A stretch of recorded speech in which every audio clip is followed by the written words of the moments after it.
జగములు రక్షించే సకల జ్ఞానమూర్తి. ఎవరింట తాను కొలువుండునో కలుగును వారికి కీర్తి.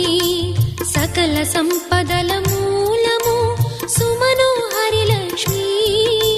శ్రీ చక్రవాసిని మాత శ్రీ విష్ణు ధర్మ పత్ని. తనని నమ్మిన భక్తులకు దరిద్రమును బాపు. కొలిచెడి వనితల కొంగులలో బంగారము నింపు. అష్టలక్ష్ముల రూపున అవతారం దాల్చినది. కష్టములను తొలగించగా భూమిలో వెలసినది. లక్ష్మీదేవి కథ శ్రీ లక్ష్మీదేవి కథ. లక్ష్మీదేవి కథ శ్రీ లక్ష్మీదేవి